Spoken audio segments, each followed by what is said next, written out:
حضرات علماء کرام، سامعین گرامی قدر اور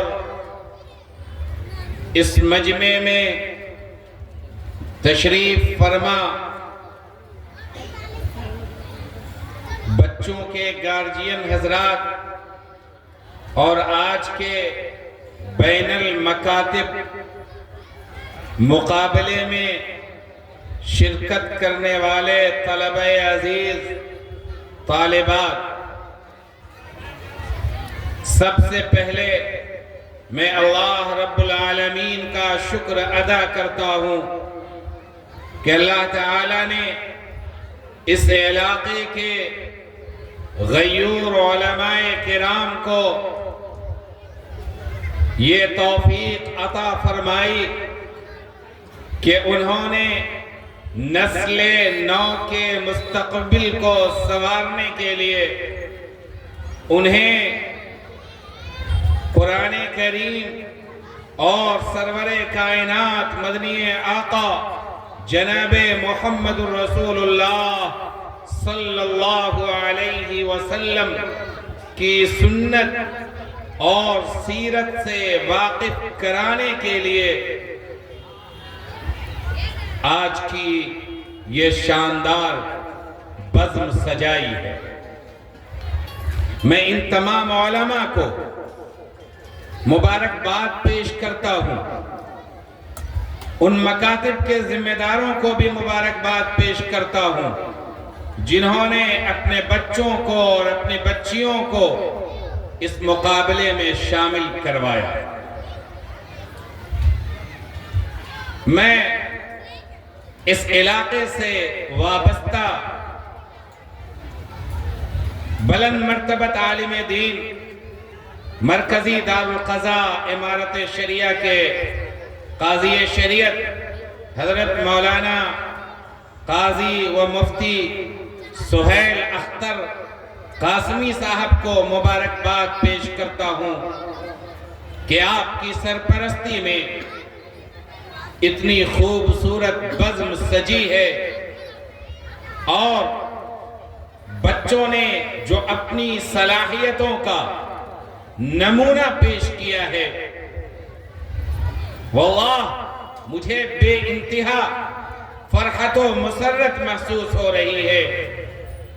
اور مجھے شاعر کا یہ شعر یاد آ رہا ہے کہ خونے جگر کا رنگ نظر گل میں آ گیا، خونے جگر کا رنگ نظر گل میں آ گیا، بلبل کو جو ہوئی ہے مسرت نہ پوچھیے، بلبل کو جو ہوئی ہے مسرت نہ پوچھیے۔ جب یہ طلبہ اور طالبات رسول اکرم صلی اللہ علیہ وسلم کی حیات طیبہ اور آپ کے سیرت اقدس سے متعلق فٹافٹ سوالوں کے جوابات دے رہے تھے تو لگ رہا تھا کہ واقعی نہیں ہے نا امید اقبال اپنی کشت ویرا سے، نہیں ہے نا امید اقبال اپنی کشت ویرا سے، ذرا نم ہو تو یہ مٹی بہت زرخیز ہے ساقی، انشاءاللہ یہ مٹی اپنی زرخیزی دکھائے گی اور ہماری نسل نو محمد رسول اللہ صلی اللہ علیہ وسلم کی غلامی کو اپنی زندگی کا سب سے قیمتی سرمایہ سمجھتی ہے اور سمجھتی رہے گی اور اسلام کی امانت کو سینے میں بسائی رکھے گی۔ اور فتنے کیسے بھی اٹھیں، حالات کتنے ہی دشوار گزار ہو جائیں، لیکن ایمان کی امانت سینے میں ہے ہمارے، آسان نہیں مٹھانا نام و نشاں ہمارا۔ میرے بھائی، ہمیں اللہ تعالیٰ نے قرآن کریم میں یہ حکم فرمایا کہ ہمیں اپنے ایمان کی، اپنے اخلاق کی، اپنے کردار کی فکر کرنی ہے اور اپنی آنے والی نسلوں کی ایمان کی، اخلاق کی، کردار کی فکر کرنی ہے۔ فکر مندی کا ایک نشان اور فکر مندی کی ایک علامت یہ ہے کہ ہمارے بچے رسول اللہ صلی اللہ علیہ وسلم کی سنت اور سیرت سے واقف ہوں، اس لیے کہ محمد صلی اللہ علیہ وسلم کی محبت متاع دین و ایمان ہے، اور ان کی محبت ہر جذبے پر بلند ہے۔ انشاءاللہ جب ہم آپ کی سیرت کو پڑھیں گے تو ہمیں توانائی ملے گی، ہمیں اللہ رب العالمین کی طرف سے تائید ملے گی، اور حالات کی ستم ظریفیوں کا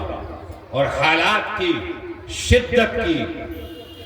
اور اس کو پوری توانائی کے ساتھ مقابلہ کرنے کے ہمارے اندر صلاحیت پیدا ہو۔ بزرگوں، آئیے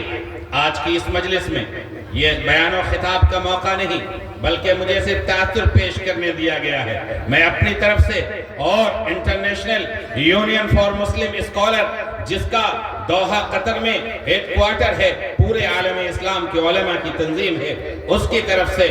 آپ کی خدمت میں مبارکباد پیش کرتا ہوں اور آپ سے یہ عہد لیتا ہوں کہ انشاءاللہ ہمارے قوم کا ایک ایک بچہ رسول اللہ کی سیرت سے واقف ہوگا، اور ہم اپنی زندگیوں کو رسول اللہ کی سنت سے سجائیں گے۔ قرآن کریم اور اللہ کے رسول کی سنت ہم سب کے لیے متاع دین و ایمان ہے۔ ہمارے آقا نے فرمایا ترکت فیکم امرین لن تضلوا ما تمسکتم بہما، کہ اے لوگو ہم نے تمہارے درمیان دو چیزیں چھوڑی ہیں، جب تک تم انہیں مضبوطی کے ساتھ تھامے رہو گے تم کبھی بھی گمراہ نہیں ہو سکتے، کبھی بھی تمہارے ایمان پہ کوئی ڈاکہ نہیں ڈال سکتا ہے۔ وہ دو چیزیں کیا ہیں؟ وہ دو بیس کیا ہیں؟ ایک اللہ کی کتاب قرآن کریم ہے اور ایک اللہ کے رسول صلی اللہ علیہ وسلم کی سنت ہے۔ ماشاءاللہ ان بچیوں نے اور ان بچوں نے دکھایا کہ اللہ کے رسول کی سنت اور احادیث سے بھی ان کا تعلق ہے، آپ کی سیرت سے بھی تعلق ہے اور قرآن کریم کے سے بھی تعلق ہے، اور انشاءاللہ